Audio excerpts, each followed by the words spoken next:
Hello নমস্কার, কেমন আছো তোমরা সবাই? চলে এসেছি নতুন আরও একটি ব্লগ নিয়ে। সকাল সকাল উঠে পড়েছি, রোজই বলি, কিন্তু আসলে আমি সকালে উঠি না, আমি দেরি করেই উঠি। তো যাই হোক, উঠে আমি নিয়েছি আমার সঙ্গে লাড্ডুকে। বললাম একটু দুজন মিলে একটু রং ঢং করি, আমি একা কেন করব। ওর নাম লাড্ডু, যেটা আমি ওকে দিয়েছি আগের বছর বা তার আগের বছর হবে, কার্তিক পুজোর সময় আর কি, যখন প্রথম দিদিভাইদের বাড়ি কার্তিক পড়ে তখন একটা খেলনা দিতে হয়। তো সেই খেলনা হিসাবে এইটাকে দেওয়া হয়েছিল, টাকলুটাকে।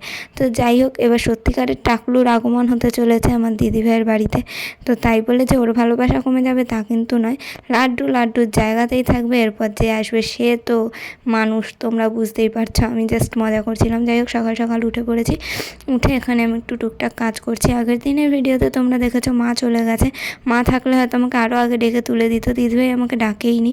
আর আমারও ঘুম ভাঙতে চাইনি, ওদের এসির ঠান্ডা ঠান্ডা কুল হাওয়া পেয়ে আমি একদম জব্বর ঘুম দিচ্ছি, কি বলবো। ওঠা উচিত আমার আরও তাড়াতাড়ি, কিন্তু আমার ঘুমই ভাঙতে চাইছে না, কি আর বলবো। রাতে তাড়াতাড়িই ঘুমাচ্ছি, খুব যে বেশি দেরি করছি তা না, তারপরেও ঘুম ভাঙতে চাইছে না। তো উঠেই দেখছি কি টুকটাক কাজ করলাম, করে বাইরে বেরাতে যাব ফ্রেশ হওয়ার জন্য। দেখছি এখানে পাপানদা দিদিভাইয়ের জন্য হরলিক্স গুলছে, মানে বউয়ের জন্য বর হরলিক্স গুলে দিচ্ছে, আর এদিকে বউ বরের জন্য টিফিন গুছিয়ে দিচ্ছে, রান্না করছে।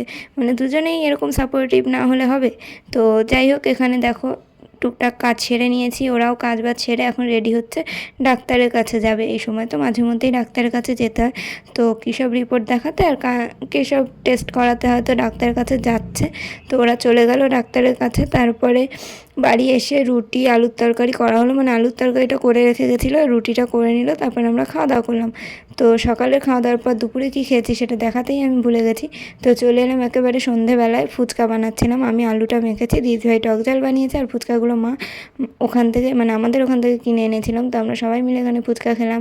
তারপরে রাতের বেলা আমার জামাইবাবু মানে পাপানদার ফরমাস যে মোগলাই খাবে, তো সেই কারণে আমি মোগলাইয়ের আলুর তরকারিটা, মানে আলুর দমটা বানালাম, দিদিভাই বানালো মোগলাইগুলো। তারপর আমরা সবাই মিলে খাবো হচ্ছে আজকে মোগলাই রাতের বেলা। আমরা কিন্তু মোটামুটি বাড়িতে সব কিছুই বানিয়ে খাই, যতটা সম্ভব হয় আর কি, যা থাকে ঘরে থাকা জিনিস দিয়েই।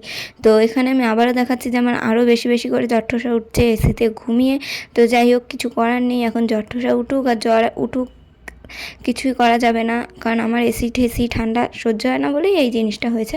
আর এখানে দেখো দিদিভাই মোগলাই ভাজছে ঘরের মধ্যেই, মানে গরমের মধ্যে দাঁড়িয়ে দাঁড়িয়ে এইসব করা খুবই মুশকিল, তাও আবার এই সময়। তো যাই হোক, মাঝে মধ্যে ওদের এখানে কারেন্ট চলে যায়, তখন তো আরও গরম লাগে। তো এই যে আমাদের মোগলাই রেডি, দেখতেই পাচ্ছ পুরো দোকানের মতনই দেখতে লাগছে, আর খেতেও কিন্তু দোকানের মতনই হয়েছিল। তো আমরা সবাই মিলে মোগলাই টোগলাই খেয়ে শুয়ে পড়লাম। তো আজকের দিনটাও কিন্তু আমরা বেশ সুন্দর কাটালাম। এখানে তেমন ইন্টারেস্টিং হয়তো কিছু হচ্ছে না, রোজকার কাহিনী, কিন্তু তাও ভালোই কাটছে। তোমরা সবাই বলো কেমন লাগছে ব্লগগুলো। ভালো লাগলে অবশ্যই লাইক কমেন্ট শেয়ার করে দিও, আর সবাই সুস্থ থেকো, ভালো থেকো, আনন্দ থেকো। আজকের মতো টাটা।